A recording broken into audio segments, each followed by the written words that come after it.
Hi. Is Dr. Katz ready? No, he's not. Okay. Are you having a good day? Could you sit over there? You know, bossy pants, maybe this isn't the best job for you working with people all the time. What do you mean you're in denial about being in therapy? I've just convinced myself that there's a friend that I see once a week, and then I lend him $150. When my best friend had a baby, she gained 80 pounds. Mm-hmm. Oh, don't think I wasn't photographed next to her every day. I've never been thinner in my entire life. And it's so pathetic, she was really in denial. She was like, do you think there's any chance the baby could weigh up to 80 pounds? I'm your best friend. I'm going to have to go with 45 tops. You're starting to feel the pressure of your biological clock? You know, I do. I desperately want to have a baby. Everything I do in comparison seems really inconsequential to all my friends who go through these labor stories, you know? Sure. Like my best friend was in labor. She's like, well, you know, I was in labor for 36 days and I didn't use an epidural. I had the baby out in the woods and now I'm back at work full-time and breastfeeding.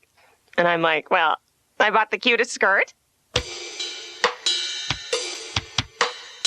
You know, I'm the youngest. And both my sisters make so much money, it's embarrassing. And so on Mother's Day last year, they said, well, I don't know, maybe this year we should send her on a cruise or, you know, buy her something really nice, like a gold watch. Then they just look at me and go, and you just make another really nice card. And my boyfriend and I broke up. Sorry. Well, broke up. It's amazing how you rewrite history. When I was thrown from the cab, I was completely in denial about that, too. I just lay by the side of the road as the car drove away 90 miles per hour. I was screaming after it, don't ever call me again. We're through. I mean it this time.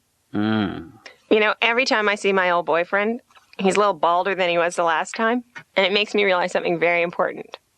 Voodoo works. You just have to start from the back and one hair at a time. It'll kill him. He was very sweet. He used to call me cutie, which is short for chronic urinary tract infection. Mm-hmm. Have you ever fallen in love with one of your friends, Dr. Katz?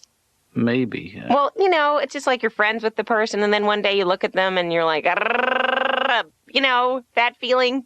I was totally in love with my friend Mark, and he would always say to me, oh, Caroline, you're such a good friend. And I was like, oh, shut up and do me. Well, you know what? When you meet the right person, you'll know it.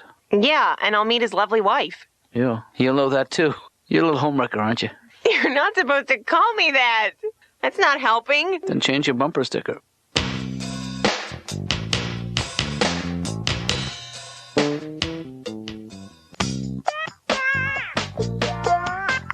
Dr. Katz, have you ever been sued by a creditor? Pursued, you mean? Sued. No, I haven't. Pursued? Yes. Every day I get this phone call from Mr. Gomez. A man has never called me this much. It's the biggest commitment I've ever had in my life, and he wants money. Right.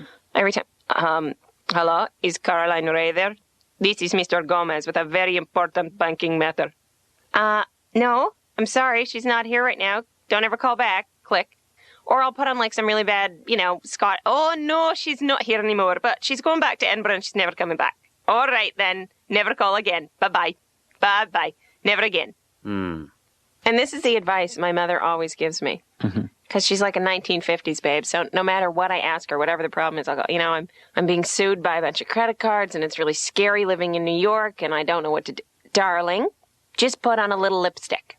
You know, I have creditors banging at the door. All right, we're here for the furniture. Oh, just a second, please. Are you gone yet? My managers are Australian. The way they talk, everything sounds really good because they go up at the end of every sentence. But they're the most tactless people. So they're constantly insulting me with this really lovely tone. Like, I'll call them up after an audition and I'll go, well, did you get any feedback? Yeah. We talked to the guy and you didn't get the part. No, they thought you were fit. You know, it's so pathetic. And then I went shopping the other day for this dress. And this sales girl was, first of all, she was incredibly mean. I go into the dressing room and she pops her little head over the curtain and says, does anything fit? Yes, I was able to get the dressing room curtain around my hips. And then there's this, like, perfect skinny little girl in the dressing room next to me. And she comes out. She's trying it on in a size 2. And I'm trying it on in a size 12. So, basically, I just looked at her and was like, I'm 6 times bigger than you? And then the stupid sales girl comes around the corner again. Oh, my God, can you believe that's the same dress? It looks so different. My mother's obsessed with playing bridge. Really? Aliens could land at the door. She wouldn't care less. She just said, oh, come on in, invade later. We've got a good hand going. All right, you be dummy this hand. Hey, quit sucking the life force from the dog and pay attention. This is not an easy game, mister. All right. Lemon square? It really is disgusting how, men think it's perfectly okay to say things to you as you walk down the street. Well, not all men.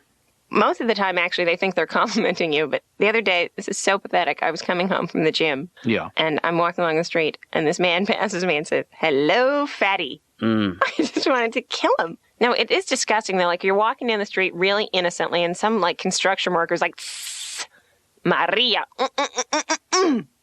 So, what do they think I'm going to do? Run over and go, "Tony, is that you? It's me, Big Hooters. Hi." It wouldn't even gross me out or bother me so much if they could show me one marriage that has come from this kind of an introduction. Uh-huh. Mommy, how did you and Daddy meet? Well, dear, I was walking along the street one day, and your father screamed the most disgusting things at me. Oh, something about wanting to eat his lunch off my ass. I fell in love, and the rest is history. Now clear the table. Our time is up, and we're going to have to... I just want to ask you one more thing. Come back to this. No, one more thing. Sorry. No. If you ask...